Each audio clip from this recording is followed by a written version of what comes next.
Beleza.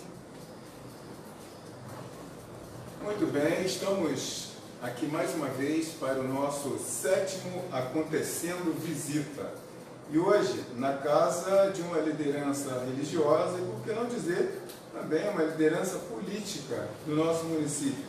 Articulador do projeto Guapi da Gente, que trouxe uma outra maneira de fazer campanha política. Estou falando do pastor Williams Corel Ribeiro. Boa noite, pastor. É boa noite, né? Boa noite, 18 horas. 18 horas. Boa noite, Hélio. Privilégio tê-lo aqui em minha casa.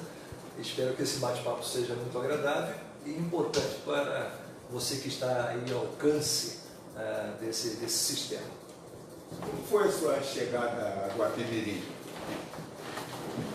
Vou fazer um resumozinho. Nasci em Niterói, fiquei 23 anos em Niterói, depois aí fui pastorear em Saquarema durante 6 anos. Depois pastorei 3 anos em Cabo Frio, depois quase 11 anos no Rocha, em São Gonçalo, depois 2 anos em Búzios e agora estou aqui há 10 anos pastoreando a Igreja Batista em Guapimirim. Isso prova que quem bebe água de Guapi jamais voltará. A água de Guapi também é muito boa, né? Também é muito boa. Assim como boa também a água dessas localidades onde passei, pastoreando, igrejas muito agradáveis, né? Cada uma diferente entre si, né? Com as suas peculiaridades, com os seus potenciais, com as suas dificuldades, todas elas mas muito interessantes, muito interessantes. E sou muito grato a Deus por estar neste tempo aqui. Tenho muita alegria pela cidade que é e a igreja que nos acolheu aqui para servir a Cristo. Qual era o ambiente do município quando o senhor chegou? Era melhor do que hoje?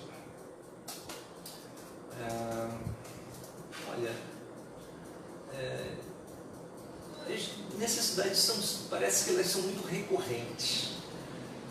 Eu diria para você o seguinte: houve mudança de 10 anos para cá? Sim.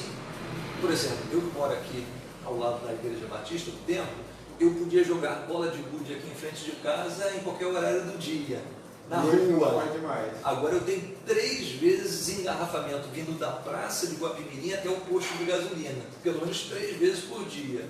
O que significa que a cidade está sofrendo um processo de recebimento de pessoas, inclusive eu, né?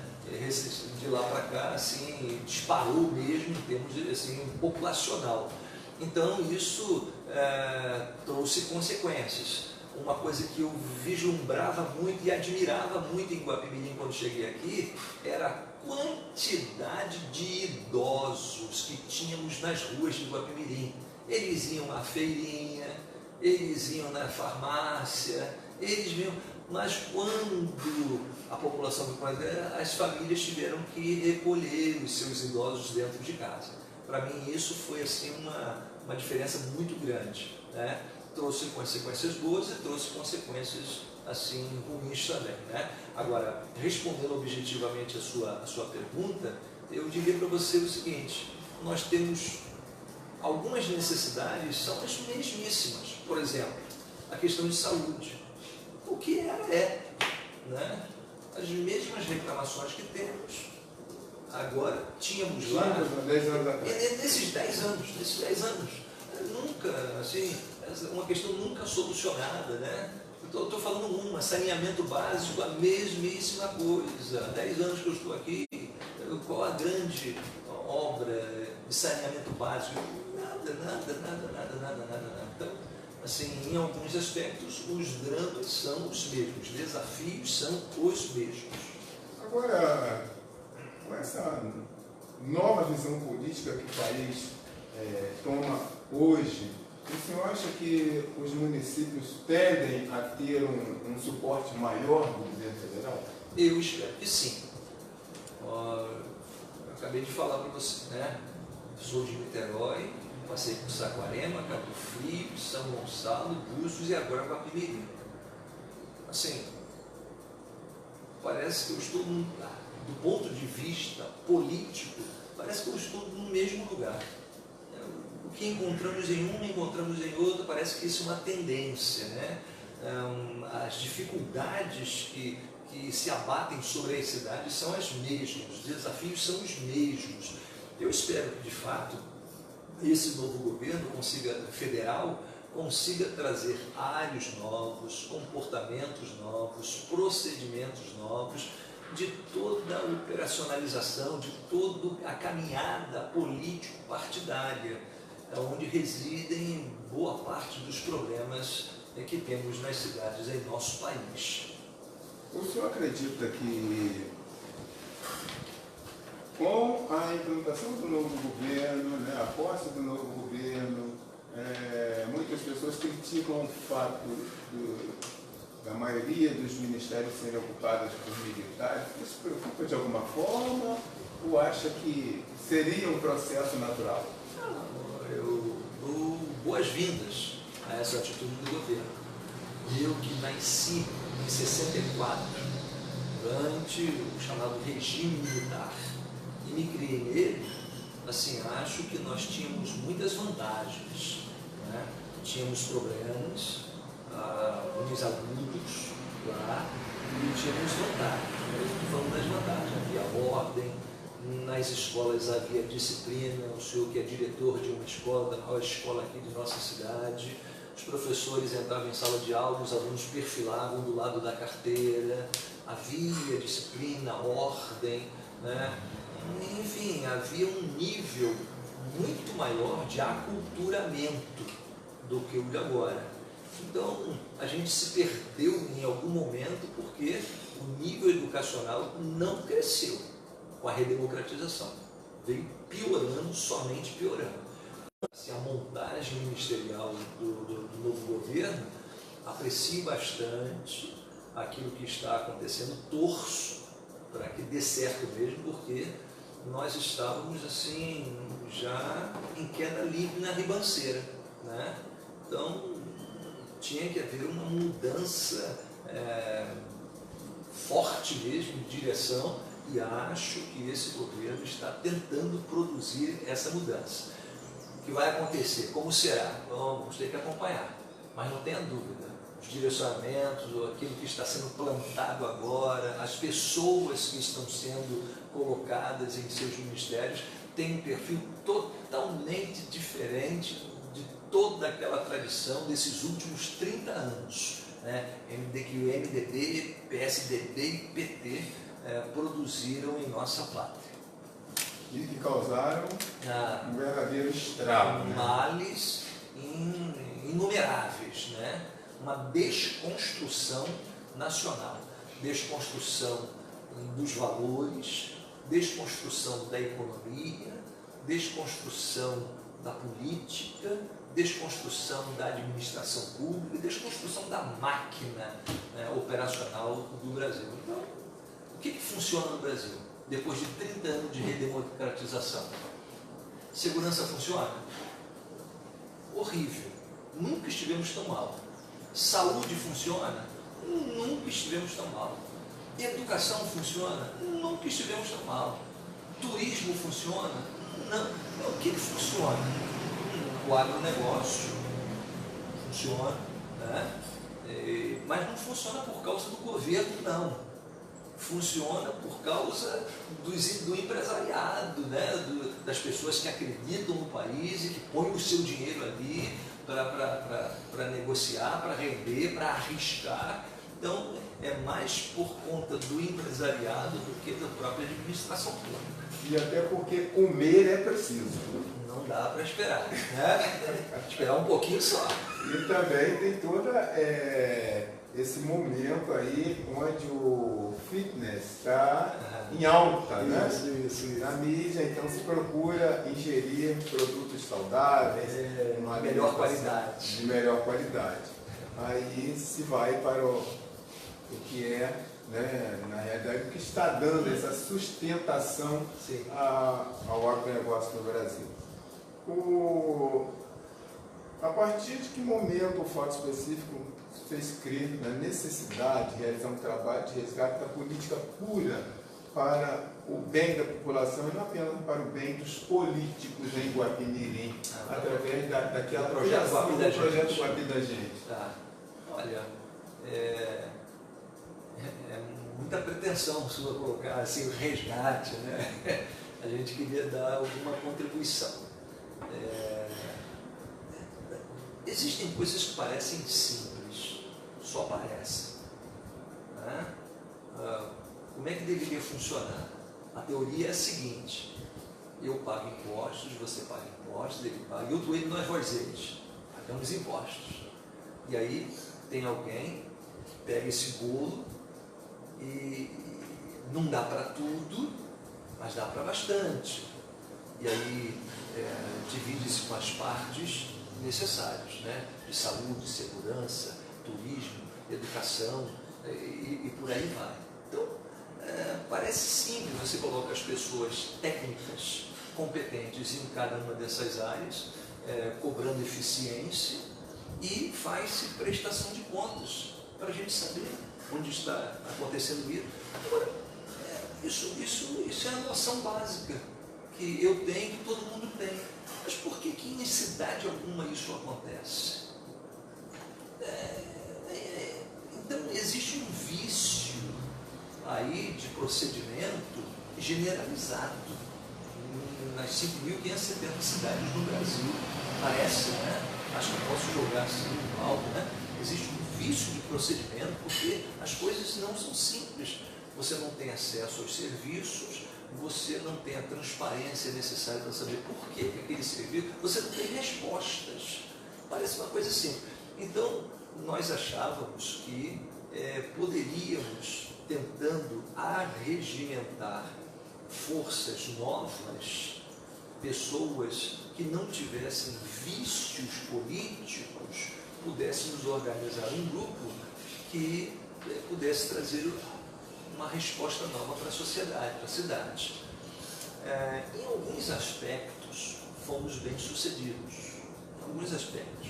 O grupo foi montado, os ideais, o projeto em si, que de verdade foi o único projeto que dizia o que ia fazer, quanto ia gastar em cada coisa e quando que ia ficar pronto. Foi o único.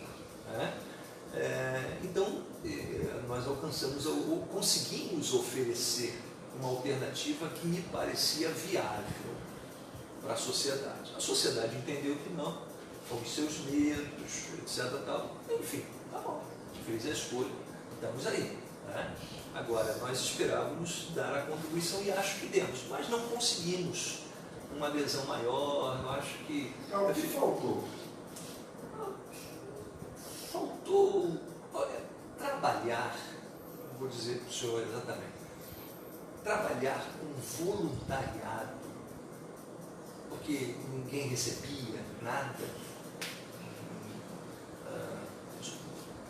Durante um período do movimento da gente, apenas um secretário-geral recebia alguma importância para operacionalizar, né, as cartas e os contatos e as marcações, a infraestrutura, mas trabalhar com voluntariado tem os seus limites. As pessoas gostam da ideia, aprovam a ideia, incentivam, mas não se lançam de todo.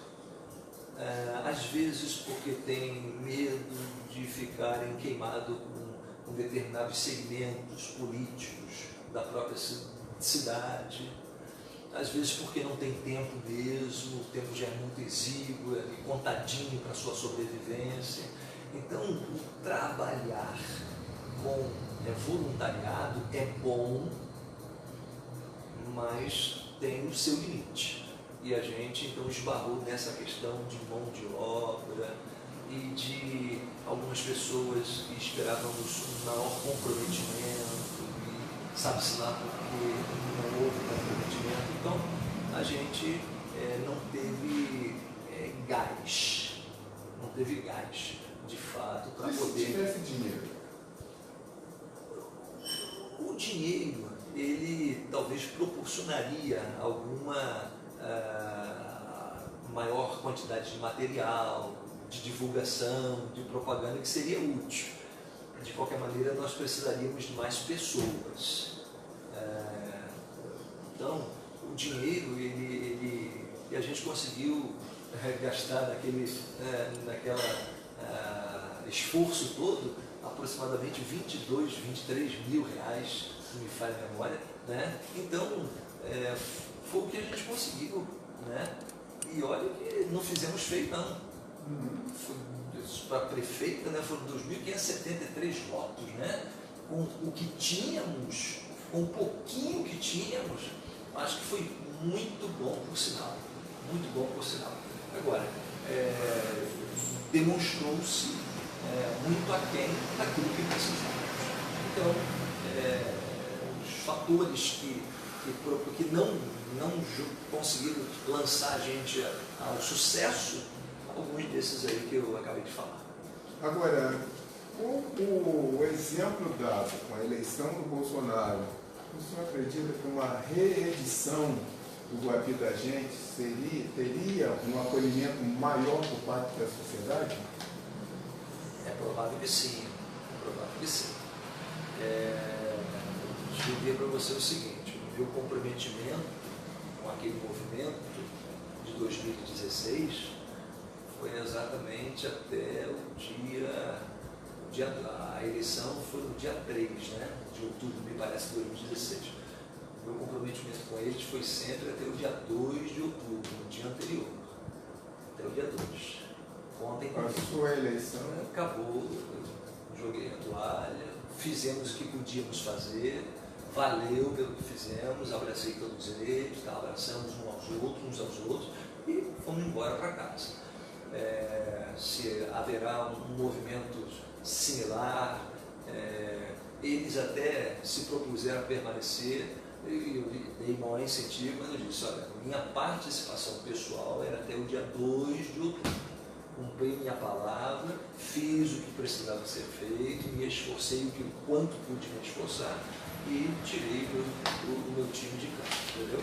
Agora, eu torço que apareçam movimentos similares a esse da nação, que possa trazer novos ares mesmo para todas as cidades do nosso Brasil. Isso aí parece que pode ser uma tendência. Tomara. Né? Acho que o Brasil agradece, está precisando, né? De alguma forma, esse estreitamento com o viver político causa algum tipo de conflito com a igreja em si? Essa é uma questão que precisou ser trabalhada, né, porque não é comum, né? Não é comum, então, mas porque nós não tínhamos interesse nenhum político partidário, né? Por exemplo, aquele que era chamado Grupo G8, né? O G8, que eram os 8 líderes religiosos que estavam à frente do movimento, eles não podiam nem ser registrados, filiados em partido político, porque nós não tínhamos interesse nenhum. A nossa missão aqui é outra, a minha missão aqui é pregar o Evangelho. Eu vim para a cidade de Guapimirim ajudar a cidade do ponto de vista espiritual, né?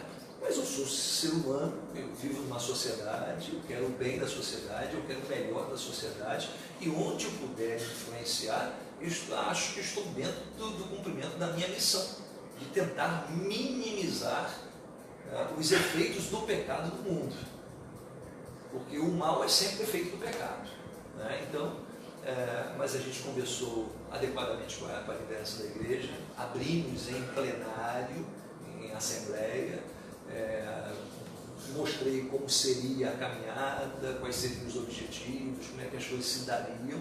A igreja, assim, por unanimidade, apoiou a minha participação nesse esforço, e nós fomos. Pode ser, né, alguém em particular tenha torcido o nariz, né? Isso sempre acontece, né? Mas assim, a igreja presente que examinou o dia em que o assunto foi colocado, ficou assim muito bem esclarecido e muito bem apoiado. Então a gente conseguiu, não há incompatibilidade, né? Eu acho que eu não me veria como candidato, não, isso aí não. Aí eu acho que seria um conflito, não teria como fazer as duas coisas. Eu sou pastor de uma igreja, entendeu? Agora, a contribuição para a formação de um grupo, de um apoio, de ideias, assim, eu acho que é extremamente necessário e indispensável. E o cristão e a política? Exatamente, vai dentro dessa matriz, dessa linha, né? Eu acho que o cristão, ele deve se envolver. Agora, eu vou dizer, professor Hélio, uma coisa do senhor. A gente tem muitos cristãos na política, né? Pelo menos nominais. E a gente está aí com os jornais cheios de escândalos de cristãos na política, né? Onde está o drama? O drama é o seguinte, é que existem no processo partido, no político partidário, determinados vícios que são incompatíveis com a fé, né?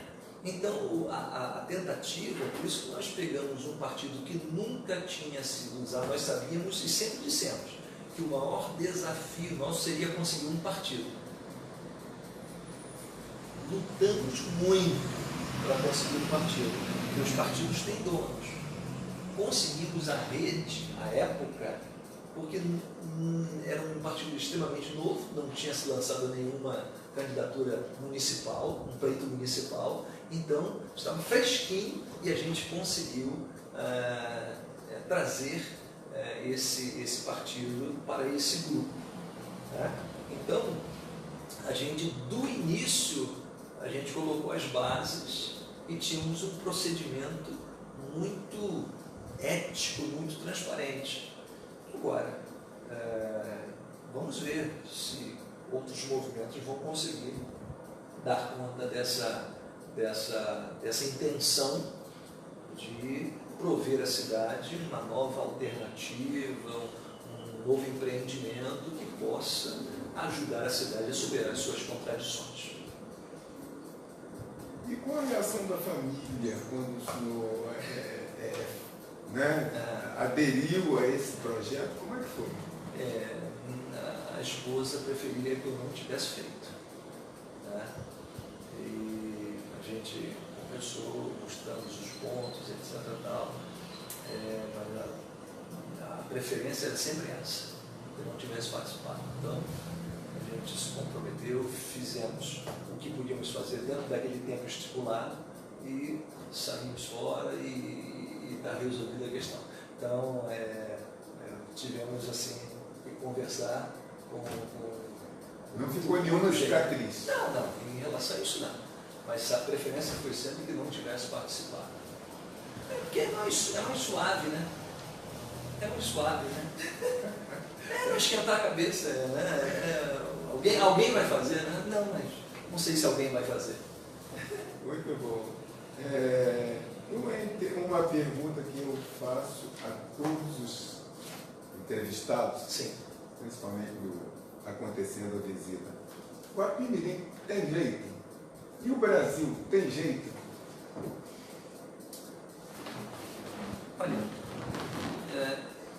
eu vou lhe responder como pastor. Tá? Eu trabalho com a seguinte matriz. Como diz a Bíblia, o pecado é a vergonha das nações. Está lá em Provérbios. E Deus, engraçado, Deus nunca trabalha com a perspectiva de resolver, consertar o mundo. Sempre trabalha com a perspectiva de salvar o pecador.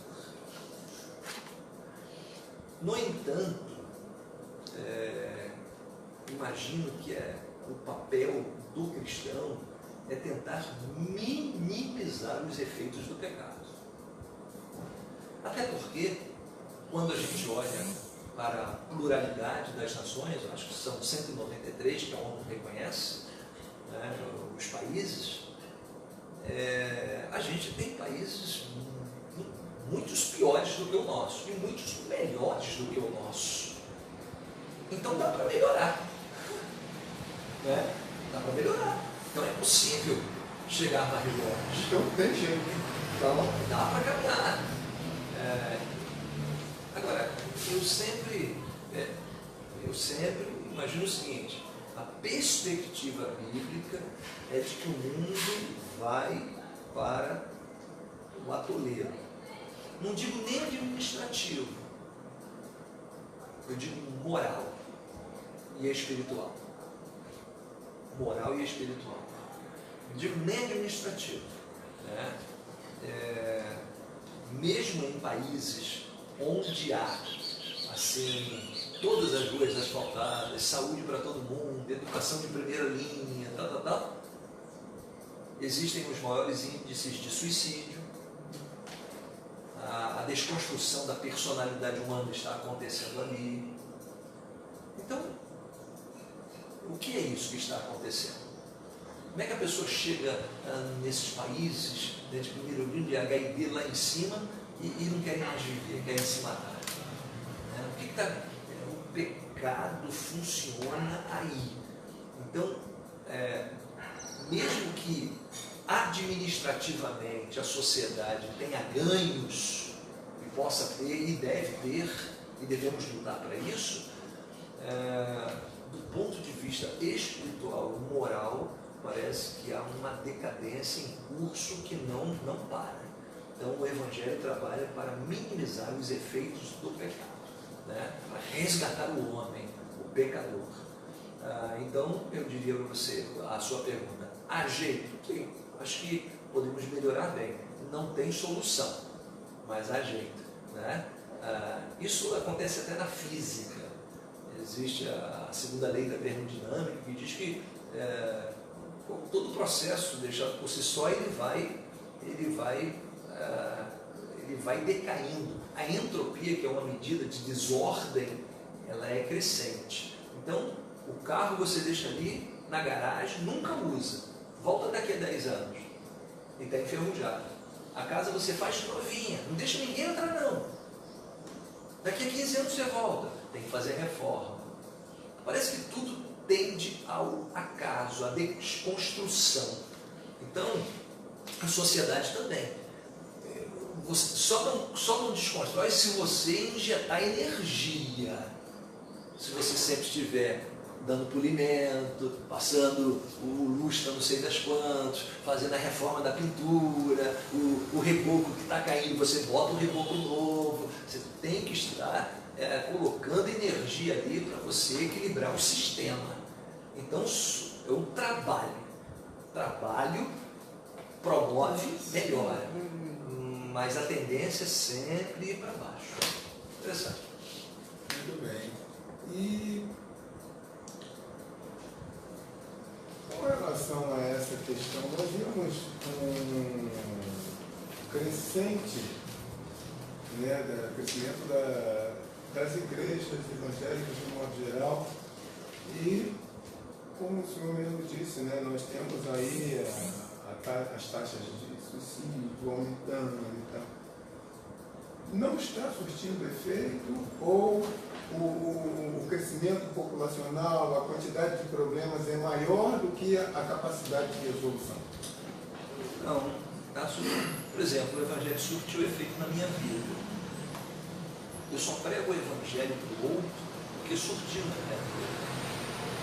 Conheço muita gente que o Evangelho tirou do buraco de onde está, das trevas do pecado, da imoralidade, dos vícios, dos maus hábitos. O Evangelho tirou dali, né? Então, surtiu efeito na minha vida, e é por isso que eu proclamo o Evangelho. Agora, talvez, professor, talvez aí a gente possa considerar o tipo de evangelho que está sendo pregado. Tem muitas igrejas, tem muitas denominações, tá? Pois é, mas quais são as bases? Porque um evangelho mal pregado forma maus discípulos. Evangelhos doentes formam cristãos doentes. E vai por aí.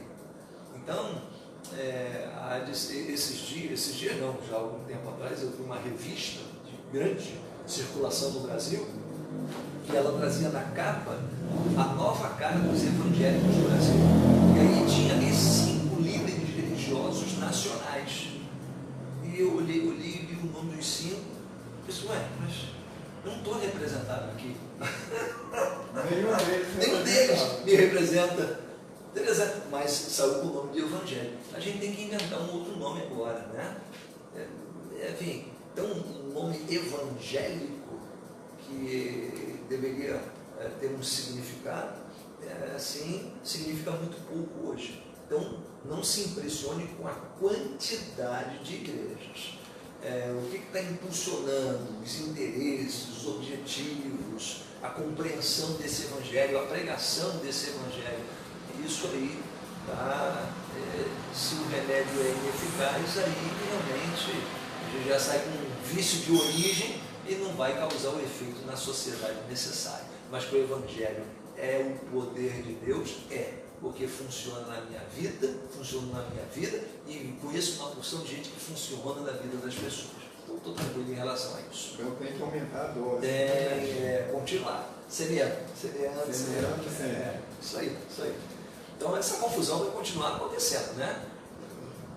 Linhas daqui, pensamentos daqui, às vezes contraditórios entre as próprias denominações evangélicas. Mas não tem como resolver isso. Né? Não há solução. Eu me converti em 1982 e vou dizer uma coisa, que bom que eu me converti em 1982. Eu não tinha essa preocupação que temos hoje. A pessoa que quer seguir a Cristo hoje e que se converte, a segunda pergunta que ela faz é a seguinte: qual igreja eu vou congregar? É uma escolha difícil. Né? Tão difícil hoje, pela pluralidade. É difícil porque as tônicas, as ênfases são muito diferenciadas. Então, agora, veja você que, engraçado, em Mateus 24, Jesus fala sobre os sinais que antecederiam o final dos tempos e a sua vinda, o seu retorno, e consequentemente o juízo final. E dentre os sinais, no verso 4 de Mateus 24, ele repete no versículo 11, o único sinal que ele repete é o seguinte: acautelai-vos que ninguém vos engane, porque muitos virão em meu nome dizendo eu sou o Cristo e enganarão a muitos. Por que ele repetiu esse sinal? Abrindo e fechando, porque o final vai haver uma confusão, inclusive uma confusão do ponto de vista religioso. Então, a pessoa tem que ter muita atenção. Você crê em Cristo, tem certeza de que é um pecador, de que Cristo na cruz do Calvário pode lhe salvar, o sacrifício dele é suficiente para perdoar os seus pecados. E agora a segunda questão mas onde eu vou congregar? Essa é uma questão que a pessoa tem que olhar com cuidado, senão pode se ferir bastante. Agora, a pessoa por si só, ela pode encontrar esse caminho ou uma orientação, como se fosse uma orientação vocacional? Pois mas ela vai ter que se dar o trabalho, fundamentalmente. É o livre-arbítrio. Porque a orientação vem sempre da própria igreja. Investida das suas doutrinas, das suas crenças, dos seus ideais, enfim. Então, é sobre isso que nós estamos querendo. Nós estamos querendo escolher exatamente para onde nós vamos.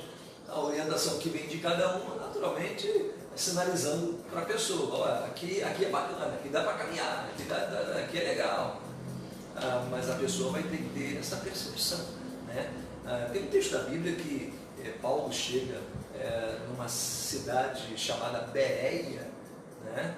Em que a Bíblia nos diz que os discípulos ali examinavam tudo que Paulo estava falando, conferindo nas Escrituras para ver se as coisas que Paulo estava ensinando realmente eram assim. Então, a pessoa que está na busca, ela vai ter que ter esse discernimento e essa atenção. para poder julgar e decidir. Deverá traçar esse trabalho, o trabalho de casa. Sem trabalho, não tem jeito, não vai ter como fazer uma boa pesquisa. Se ela tiver sorte de cair num lugar bom, excelente, vai subir igual a balão. Mas se tiver de cair numa arapuca, numa armadilha, vai ser difícil também. Agora, nós estamos vivendo, pastor, aí momentos de assalto à luz do dia. Segurança pública é um item a ser perseguido. Rapaz, não só perseguido, mas enfrentado aí com unhas e dentes, hein? Unhas e dentes. E não será fácil. Não será fácil.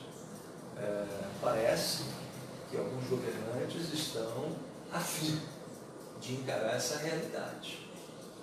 E tomara que tenham êxito. Mas o preço não será pouco.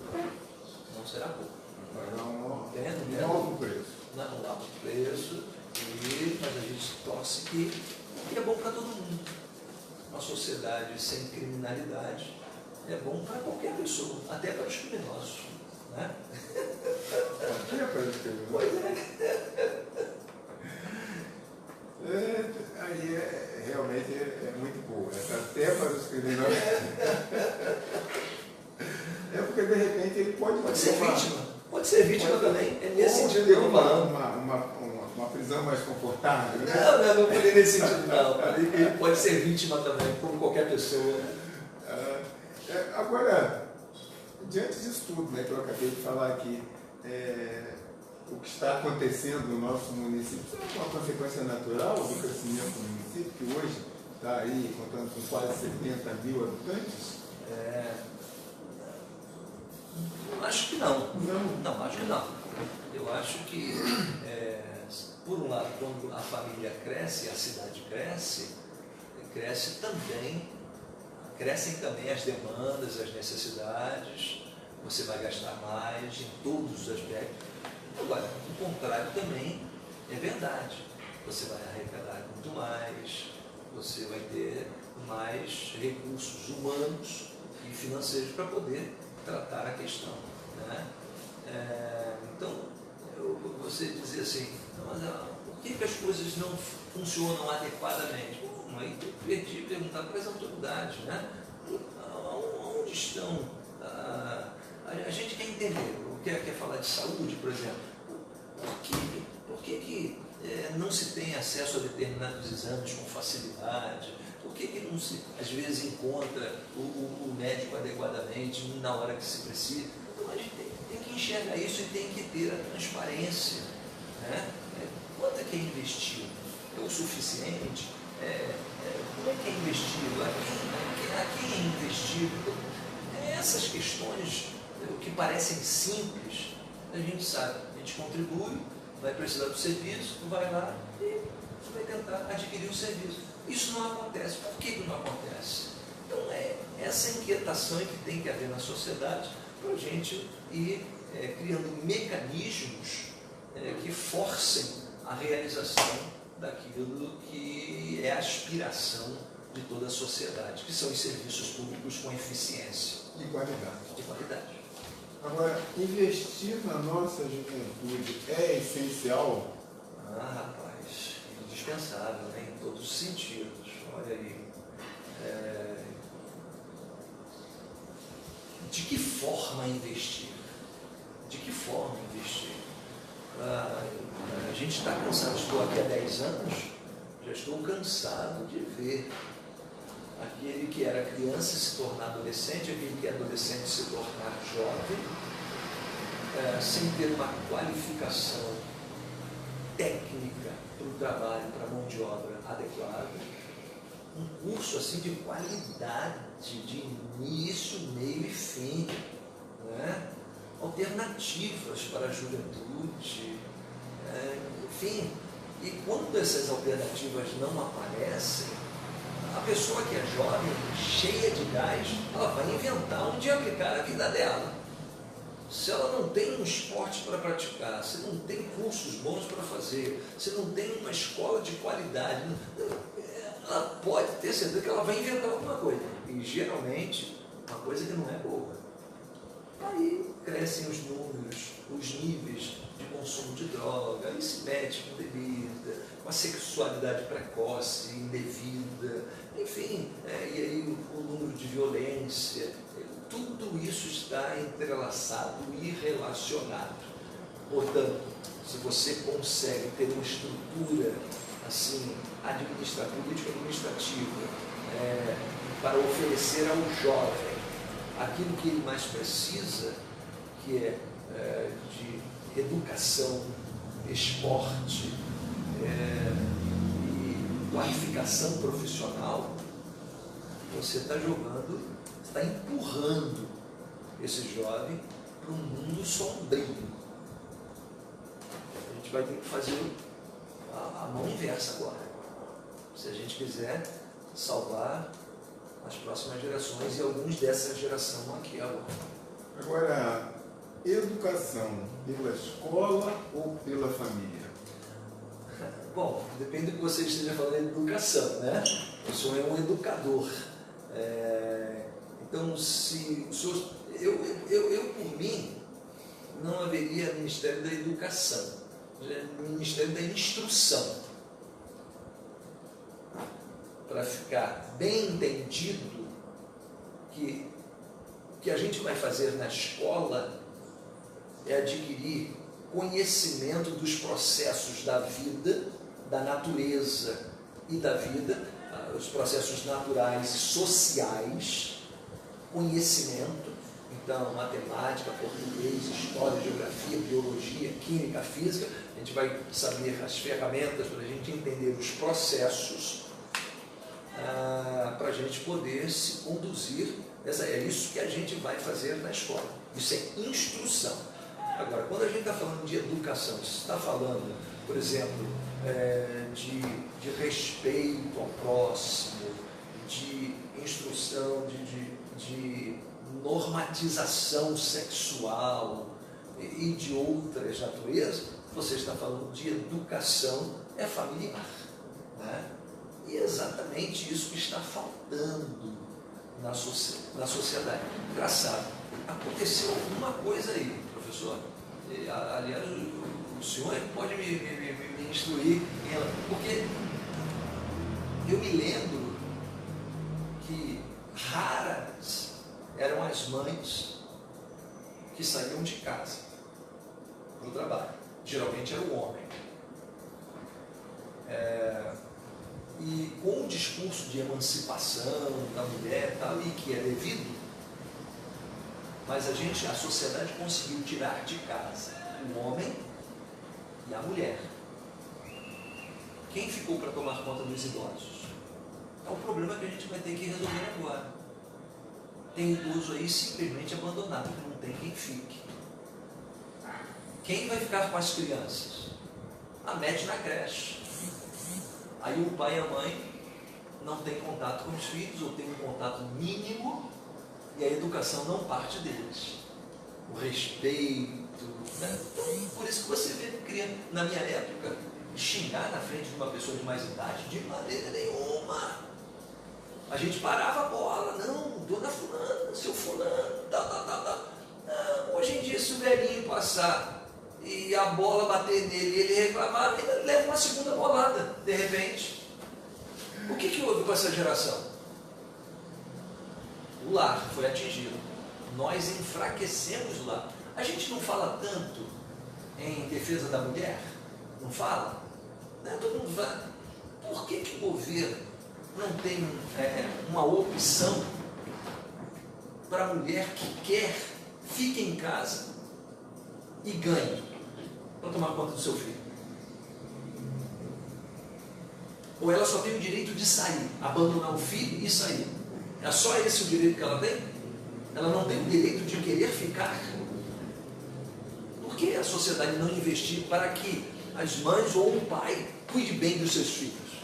Eu não entendo isso. Por que tem que tirar todo mundo da família? Né? Eu não estou falando questão de estudo, acho que a mulher tem que se qualificar, o homem tem que se qualificar, tem que estudar, tem que estar atualizado, tal, mas essa questão de deixar a residência vazia, nós melhoramos o mundo? Eu não, para mim não melhorou, para mim piorou. Mas nós tínhamos problemas grandes? Tínhamos também, e tínhamos que resolver. O difícil é equacionar, achar um meio termo aí, né? Então a gente tirou todo mundo de casa, o mundo que a gente criou.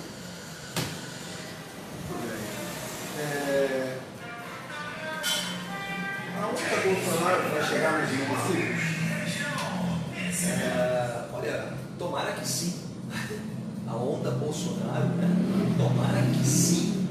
Precisamos que chegue aos municípios, né? Essa vontade de fazer as coisas certas da maneira certa, né? Que é o que foi o que ele prometeu e que a gente está vendo, cumprindo a cada dia os compromissos assumidos na campanha. Exatamente isso. Você está satisfeito até agora com o que está sendo feito? Bastante satisfeito, né? Tem umas cabeçadas aqui, uma desinformação aqui, né? Em alguns ministérios, eu poderia até ter um nome a mais a sugerir ali, mas na maioria, né? Na grande maioria, aliás, em todas elas, nós podemos dizer que as pessoas que foram convidadas são técnicos da área. Entendem daquele assunto. Pode encontrar alguém melhor. Tudo bem. Mas são técnicos. O que não acontece, sei lá desde quando. Me fale um ministro bom do Sarney, né? Depois do Collor e depois do PT. Entendiam de quem? Entendiam de nada. Você pode salvar um ou outro, né? Pode salvar uma coisinha aqui, uma coisinha ali, mas não era feito, era por apadrinhamento político, porque é meu xará, meu chave, é meu peixe, né? Está comigo, tem os meus valores, vai votar comigo, enfim. Agora está me parecendo que se quer alcançar um objetivo diferente. Eu quero solucionar um problema social. Então vou trazer uma pessoa competente para tentar opinar sobre aquele problema social. Então acho que essa onda, tomara que funcione. Isso serve também para as assembleias legislativas em todos os estados, para as câmaras dos vereadores de todos os municípios e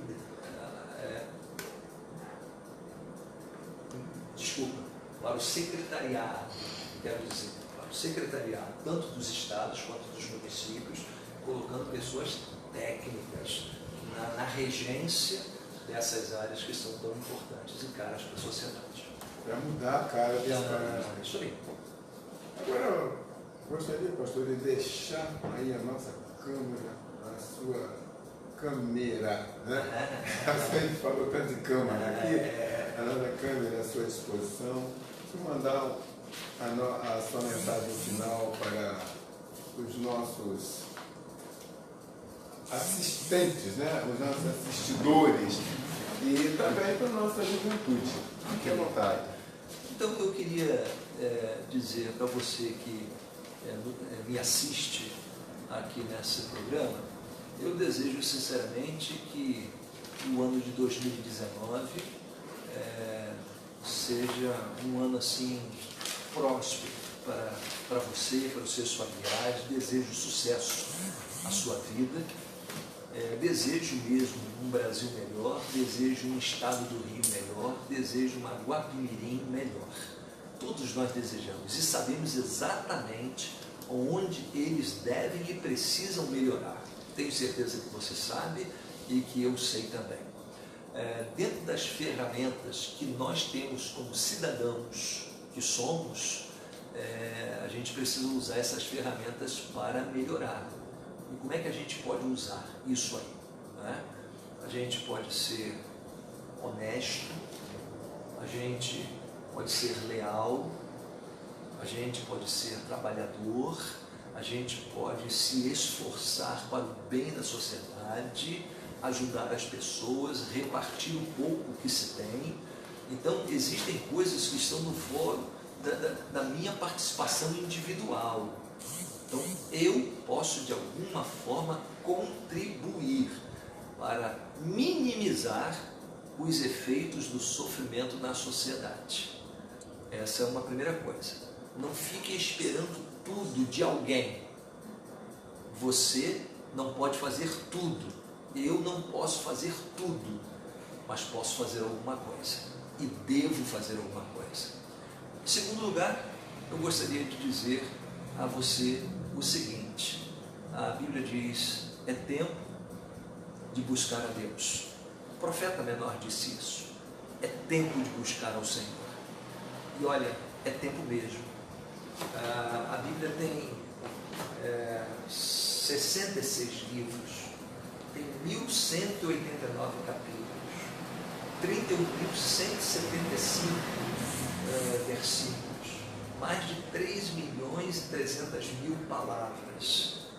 E eu quero dizer para você o seguinte, eu gosto de dizer, que bom que todo ser humano tivesse a Bíblia numa mão e o jornal na outra, para poder verificar como a Bíblia, que foi escrita, começou a ser escrita há 3.500 anos atrás e terminou de ser escrita há 2.000 anos atrás, como é importante a gente perceber como ela é exata, a palavra de Deus se cumpre.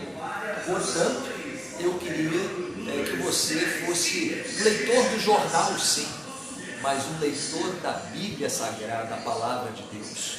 Jesus disse, passará o céu e a terra, mas as minhas palavras não hão de passar. Então, o homem precisa de Deus.